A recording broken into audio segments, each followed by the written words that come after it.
If I had to start completely from scratch in crypto right now in 2025, here's exactly how I do it. Because right now, honestly, is one of the riskiest times to be a new investor in this space. And at the same time, it's also one of the most important opportunities you'll ever get to lay a proper foundation. If you're just now discovering Bitcoin, Ethereum, or the rest of this ecosystem, chances are it's because prices are high.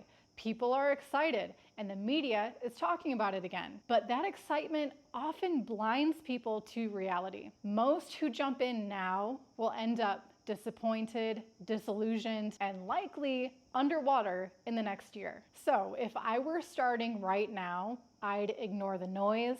I'd focus on building something long-term. Here's exactly how I do it, step by step.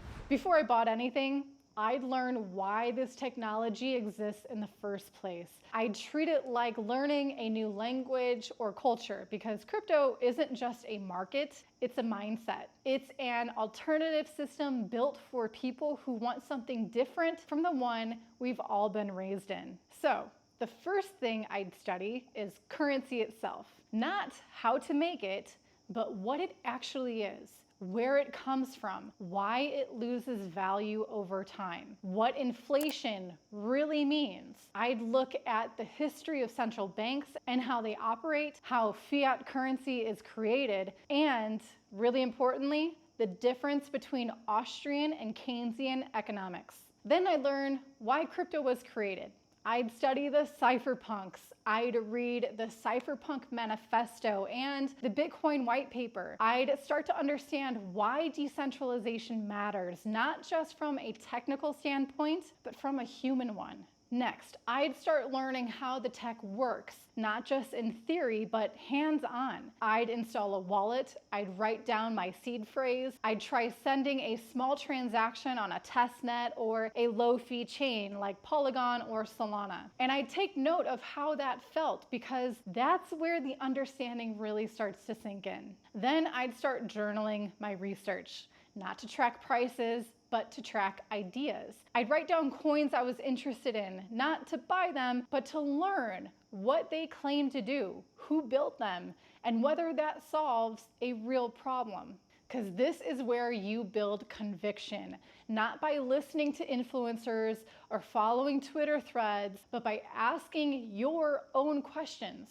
What problem is this project solving? How does the token actually work? Who's behind it? Are they anonymous or are they public and accountable? Whether they are anonymous or public, do they follow through or just provide excuses? Are they building or are they just marketing? And once I started to feel confident in the basic mechanics, I'd move on to security. I'd buy a hardware wallet. I'd learn how to store my seed phrase securely. I'd read up on SIM swap attacks, phishing scams, and the risks of connecting to random dApps. I'd set a personal policy that no matter what happens in the market, I don't sacrifice security for convenience. Are we taking care of custody here, third-party custody? That's a no-no. Then I'd start watching the market, but not trading it just yet. I'd pay attention to volume, liquidity, market cap, not price predictions. I'd learn how to use CoinGecko.com, DeFi Llama, and Token Terminal. I'd make it a habit to research a project's tokenomics and unlock schedule, if they have one, before I even consider putting money into it. And while I'm doing all this, I'll avoid these 3 traps. First, I'd ignore hype.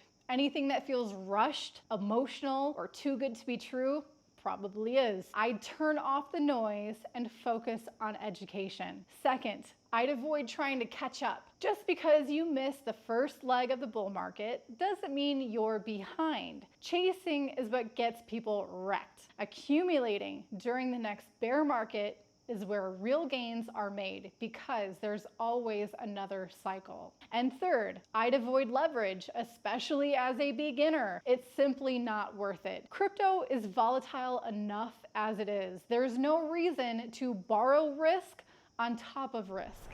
Now let's talk about mindset, because even if you get everything right, technically, you still have to survive emotionally. The first real crash you go through is going to test your conviction. It will feel like the sky is falling.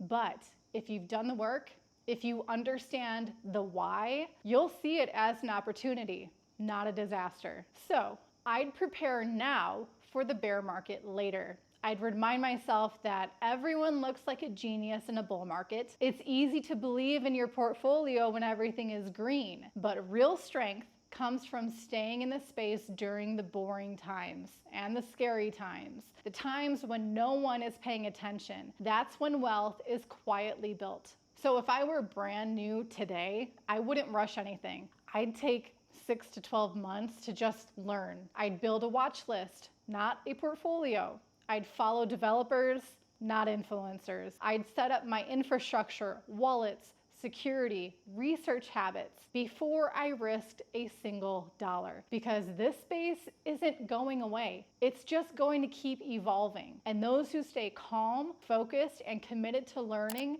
will have the greatest advantage over time. Let me know in the comments, if you're just getting started, what's the most confusing thing you've run into so far? And if you've been around a while, what did you wish you did differently when you first started?